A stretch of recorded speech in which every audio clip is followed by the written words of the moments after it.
Yo, what's going on YouTube? Welcome back to another video. Today we're going to be talking about Texas A&M and a look at their 2024 football season. Led by head coach Mike Elko, headed into his first season in College Station. Now, even after a coaching change, this roster is still very talented, and a lot is still there even after a lot of very talented players hit the transfer portal. A lot of key pieces on both offense and defense remain, and for a first-year head coach, Mike Elko is going to have a lot of talent to work with in year one. So we're just going to take a look at the depth chart. Then I'll run through the schedule, give some expectations and my own predictions on how I think they'll finish. And then we'll finish the video off by looking at their 2025 recruiting class and where things stand here in July. So looking at this depth chart, obviously, quarterback, you have Conner Weigman, former 5-star. He's headed into his sophomore season. And that's why I said the expectations are still very high. If you have a good quarterback, a good young quarterback, expectations for your program, I mean, it's bowl eligibility and beyond. Alongside Conner Weigman in the backfield, you have Le'Veon Moss at running back. And behind him, or starting over him, depending on where Mike Elko decides to go, you have Rueben Owens, who is a 5-star running back. Depending on what recruiting website you looked at, Rueben Owens was the #1 running back coming out of high school. All right, so quarterback and running back, very solid positions. Now receiver, a lot of question marks, a lot of new faces, a lot of guys that haven't had to produce. Are going to have a very high production if A&M is going to want to be a successful offense this year.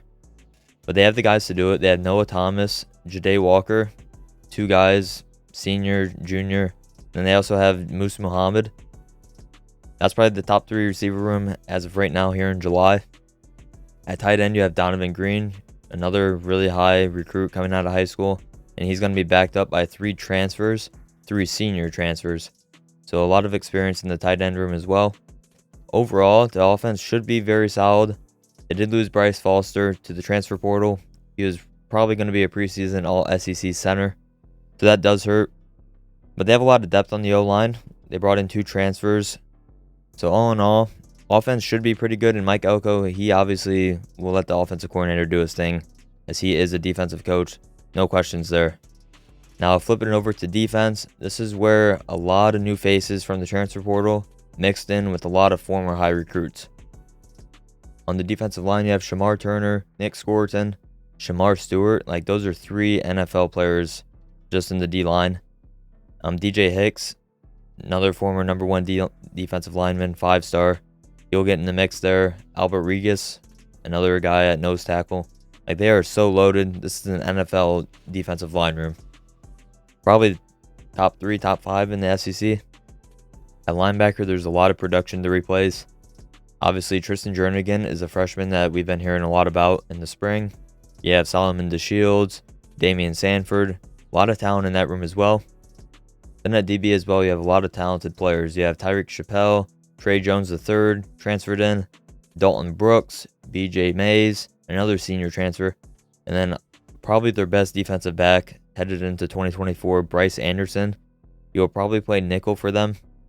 And then don't forget, they got Desmond Ricks from Alabama, former 5-star corner who reclassified last year. He's from IMG Academy. This is the kid to keep an eye on. He's only a redshirt freshman. I'm not sure where he's going to fit in on the depth chart at the beginning of the season, but I guarantee by the end of the year, we're going to hear his name.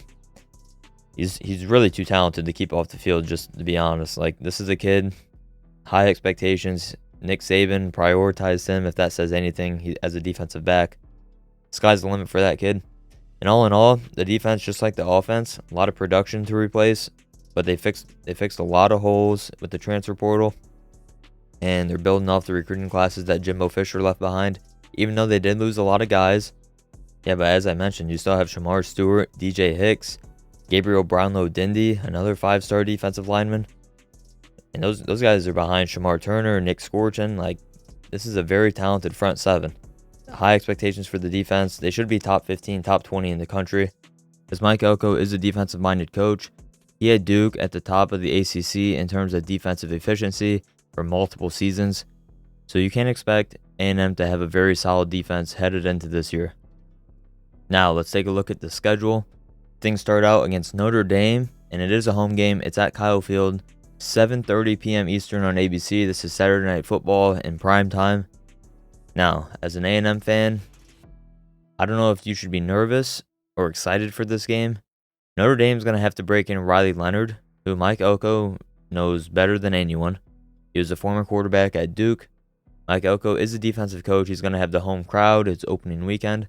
There's a lot of things going for you here. Now, the only problem is A&M has struggled on offense the last couple of seasons. Now, I know it's a new staff, but Connor Wegman, this might be the best defense that he plays all season. Notre Dame is going to have a very good front four, very good linebackers, and probably a future first-round pick at corner. So, how does this game go?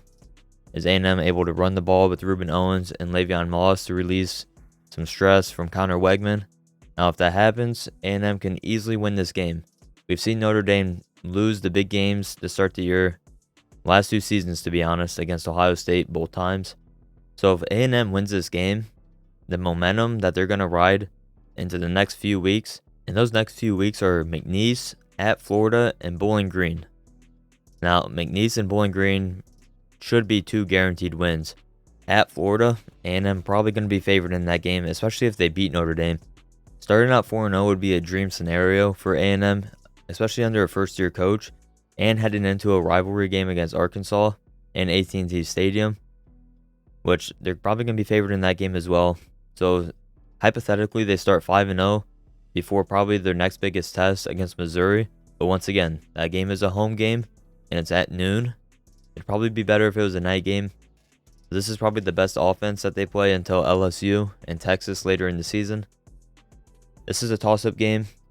And then they have a bye week after that at Mississippi State, LSU, South Carolina, a 3-game stretch before another bye. And then they have New Mexico at Auburn, and they end the year with a renewed rivalry. And as a diehard college football fan, I love to see this back. Texas A&M at Kyle Field, 8 p.m. Eastern. You can't dream it up any better than that. Saturday, November 30th. Now let's say Texas A&M coming into this game is 9-2. With losses to LSU and Missouri, hypothetically. Now, if A&M wins this game, I believe they should be in the playoff. If they finish 10-2 with losses to LSU and Missouri, and the reason I say that is, no team is going to have 2 better quality losses at the 10, 11, 12 spot, where A&M's going to be at if they have 2 losses. No team's going to have a better argument than that. LSU, Missouri, they're probably going to be top 10 when they play Texas A&M. But heck, even if they beat one of them and then lose to Texas, which would be a better loss, this sets up very well for Texas A&M. Now, I understand this is a very hard schedule, but Mike Elko is a great coach, guys. This is one of the best coaches in the SEC already, just from what he did at Duke. He has the resources now. He has a very talented roster, as we just went over. So I think 10-2 is very, very realistic if they beat Notre Dame. Now, if they lose to Notre Dame, the confidence will be much lower, and the expectations will be a lot lower for fans. But if they beat Notre Dame, my prediction is they finish 10-2. And to end the video, guys, we're just going to hit on their 2025 recruiting class. Now, as I'm recording this video, A&M, they sit at number 7 overall in the composite and overall team rankings. Their top commit is Husan Longstreet out of Corona, California. He's a quarterback, very talented quarterback. He's the 5th ranked quarterback in the class. Along with him, they have Adonis Curry, who's also from California. Noah McHale, a top 5 linebacker in the class. Depending on what website you look at for recruiting, he's also from California. So there's a very good pipeline going here. And then from Texas, they're knocking it out of the park in the home state with Keati Armstrong, Kobe Sellers, Deshaun Pettaway from Katy, Texas, Kelshawn Johnson, another top 20 athlete in the class. The sky's the limit for this class, guys. This is looking very good.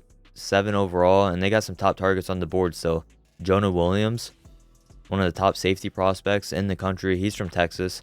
Right now they're battling Texas, Oregon, and Oklahoma for him. USC has been mentioned. Michael Fasusi, number 3 offensive tackle, 5-star. Right now it's looking like a Texas, Oklahoma, Texas A&M battle for him. Trey McNutt, he's from Ohio. Number 1 safety, number 1 corner, depending on the website you look at. Right now he's crystal ball to Oregon, but A&M is right there in the thick of things for him. Khaleke Lockett, they're in the top 3-4, along with Texas and Alabama. 5-star wide receiver. And then Michael Terry III, probably their biggest offensive target left, alongside Michael Fasusi. Terry's a 5-star athlete, number 1 athlete in the country. And his top 3 right now, it looks like it's going to be Texas, Oregon, or Texas A&M for him. So yeah, Texas A&M has a lot left on the board here. They're going to push for a top 5 class, and I wouldn't be shocked if they get in that top 3, top 4, depending on where things go as we get closer to signing day. So A&M fans, let me know down below, which uncommitted 5-star do you want most in your class? Right now, I'd say Michael Fasusi and Michael Terry are at the top of the list for you guys, but let me know down in the comments. Also, how do you guys think year 1's going to go under Mike Elko? What are your guys' expectations? And do you think a 9-3, 10-2 is realistic headed into the season? Be sure to leave a like, guys, on the video before you head out, and subscribe to the channel if you're new. I'll be dropping season previews for multiple top 25 teams here in the coming days and the coming weeks. Be sure to hit that bell icon, and I'll catch you guys in the next video.